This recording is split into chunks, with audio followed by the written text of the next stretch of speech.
January 1, 2003, isang karumal-dumal na krimen ang sumalubong sa mga pulis. Isang report ang natanggap nila. May natagpo ang bangkay ng babae na nakita sa kanal. Ito ay ang katawan ni Valerie Zabala Wilson. Walang suot na damit, puro pasa ang katawan.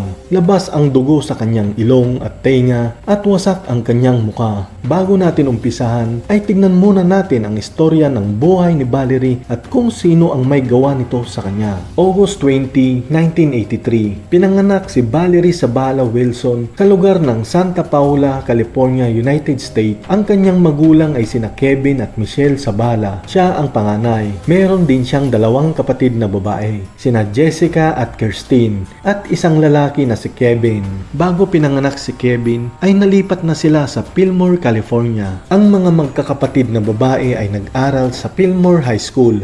Marami ang humahanga kay Valerie dahil sa kanyang talino. Pagkatapos graduate na may honor sa high school, ay diretso siya agad sa college. Nag-aral siya sa San Jose State University. Pangarap niyang maging elementary teacher. Sa college ay napabilang si Valerie sa Alpha Kappa Delta sorority at naging fundraising chairperson. Sinabi ng mga kaibigan niya na isang kalmadong babae at mabait itong si Valerie. Taong 2002, kinausap niya sa telepono ang kanyang mga kapatid na babae at magulang na magsagawa ng party at mag-decorate sa bahay nila para salubungin ang bagong taon. May kinausap din siyang babae na pwedeng mag-host sa party nila. Ito ay si Denise Ritado. Ang party pala ay para sa pamilya at para sa mga kaibigan na rin nito. Sa gabi ng December 31, 2002, dumating na sa bahay si Valerie at natuloy na ang kanyang party. Pero ito na pala ang huling makakasama si Valerie na buhay at masaya pa. January 1, 2003, napansin ng ina na mula kagabi ay hindi pa umuwi si Valerie. Tinawagan niya lahat ng mga kaibigan ni Valerie pero sinabi na hindi nila alam kung nasaan siya. Agad namang nai-report ng ina sa mga pulis na nawawala na ang kanilang anak. Sa umagang din yun, mga 10 a.m.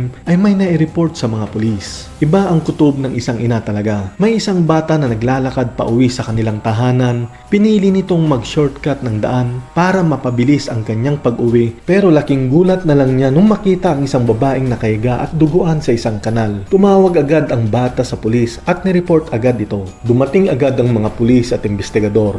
Dito ay tiniyak nila na ang nai-report na babaeng nawawala at ang bangkay na nakita nila ay iisa lamang. Ito ay si Valerie. Nakita nila ang karumal-dumal at kalunos-lunos na sinapit ng dalaga bago ito pinatay. Talagang pinahirapan ng husto si Valerie. Nag-imbestiga ang mga pulis at binigyan na ng atensyon ang kaso ng dalaga. Napag-alaman nila ng dakong alas 8:30 na ng gabi ay umalis siya kasama si Ana Honijosa at ang pinsan niyang si Robert Padilla. Pupunta sila sa bahay ng kaibigan para mag-celebrate din. Pagdako ng January 1, 2003, mga bandang alauna ay tumawag pa si Valerie sa bahay nila. Sinabi niya na nasobrahan siya sa alak kaya ito'y lasing na lasing. Uuwi na lang siya at magpapatid sa mga kaibigan niya. Hindi naman kinabahan ang magulang ni Valerie dahil kilala naman ang mga kasama nitong kaibigan. Tinanong din ng mga pulis kung may kaalitan ba ito sa kanila o sa pinapasukan nito. Pero ang sagot ng mga magulang ay imposible dahil mabait na bata si Valerie. Never din siyang nasangkot sa mga gulo. Patuloy ang investigasyon. Bago at pagkatapos ng New Year's Eve, tinanong nila si Ana at sabi lang ni Ana ay sobrang lasing si Valerie kaya hinatid siya ni Samuel Puebla o kilala bilang Sammy. Classmate ito ng kapatid niyang si Jessica. Sabi naman ng lalaki ay binabalang siya ni Valerie sa bahay nila at niyakap siya nito. Umalis si Valerie para makipagkita ito sa kanyang ex-boyfriend na si Isaac Flores. Sabi ni Ana ay binabalang siya sa bahay ng pinsan niya pero pagkagising niya ay nawawala na ang kanyang sasakyan. Kaya ang gustong gawin ng mga pulis ay hanapin mismo ang sasakyan ni Ana para malaman kung yun ba ang ginamit na sasakyan. Ito ay black 2003 4-door Toyota Corolla. Ikinalat ng mga pulis ang plaka at itsura ng sasakyan. Nabalitaan ng mga pulis na ang ex-boyfriend ni Valerie ay isang possessive, aggressive at sobrang seloso. Siya ang sinasabi ng lahat na pwedeng pinakahuling kasama ni Valerie kaya siya agad ang person of interest sa krimen. January 2, nalaman lahat ng taga-lugar nila ang nangyari. Marami ang nagtaka at nalungkot. Pati ang kanyang kasamaan sa sorority ay nag-alay ng dasal at mga kandila sa kanilang lugar sa San Jose. January 2, 2003, nakita nila ang sasakyan ni Ana sa parking lot sa isang market sa Fillmore. Agad tinawagan ang crime lab para mapicturan at maisagawa ang mga pagkuha ng DNA o mga pwedeng ebidensya. Nakita nila ang ilang gamit na pagmamay-ari ni Valerie. Kinuha agad ito para ma-examine agad ito ng mga crime lab. Ang sasakyan ay malapit lang sa mismong bahay nila Isaac Flores, pati na rin sa bahay ni Sammy ay malapit rin dito. Nakausap nila si Isaac pero ang nasabi na lamang niya ay ilang beses kong tinawagan si Valerie para batiin lang siya ng Happy New Year. Hindi rin naman ako pumunta sa sinasabi nilang party na magaganap. Kahit na 5 taon na kaming hiwalay ay lagi ko pa rin siyang nakakausap sa telepono. Lumabas na ang mga DNA na nakita sa katawan ng dalaga. Nakita nila ang isang DNA na mula sa laway na nakuha sa dibdib ni Valerie. Gusto naman nilang ipa-DNA si Isaac Flores pero hindi maaari dahil wala naman silang warrant. Inilibing si Valerie sa Barsdale Cemetery, Fillmore. Marami ang nakilibing. Andun ang mga kamag-anak, kaibigan at andun din si Sammy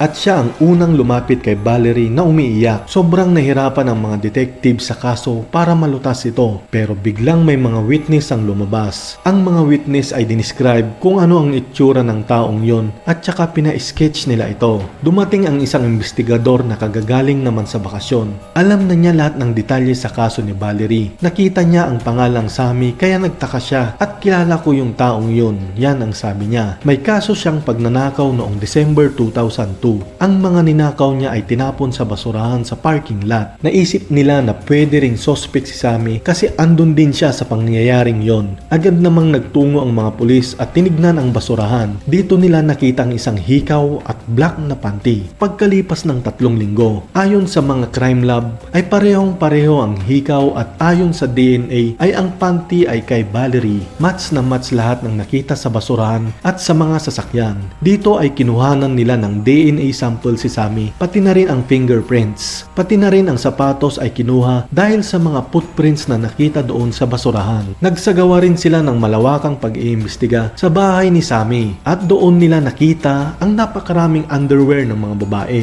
Ito ay nakalagay sa kanyang kwarto. Pati na rin ang mga cellphone ng mga babae ay nakita dito. Ito yung mga nai-report na nawawala na noon pa. Kinausap ng masinsinan si Sammy ng isang investigador. Sinabi nilang makikita rin namin lahat ng DNA kasi may mga laway sa dibdib ni Valerie. Ang sagot naman ni Sammy ay nagkaroon kami ng sexual intercourse ni Valerie. Hinalikan ko ang kanyang katawan kaya tsak makikita nyo ang mga laway ko doon. Agad namang nagduda ang investigador at ito na lang ang nasabi niya. Napakasinungaling ng taong ito. Biglang may lumabas na isang pulis at may hawak itong jacket. Isang gray jacket gaya ng mga sinasabi ng mga witness. May dugo sa dibdib ng jacket. Kinuha ulit ito para gawing ebidensya at tignan kung kaninong dugo yon.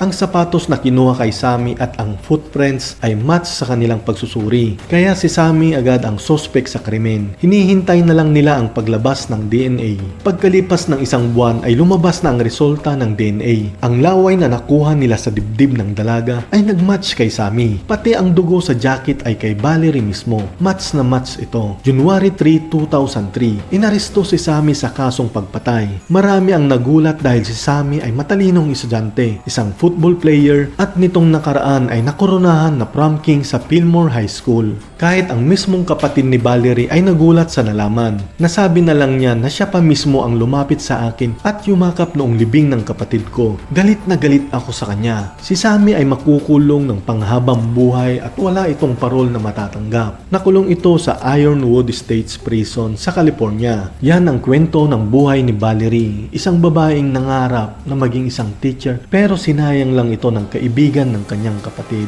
Kawawa at kalunos-lunos ang sinapit ni Valerie. Kung gusto nyo ng ganitong video ay pa-share, like at pa-subscribe po. Salamat at God bless!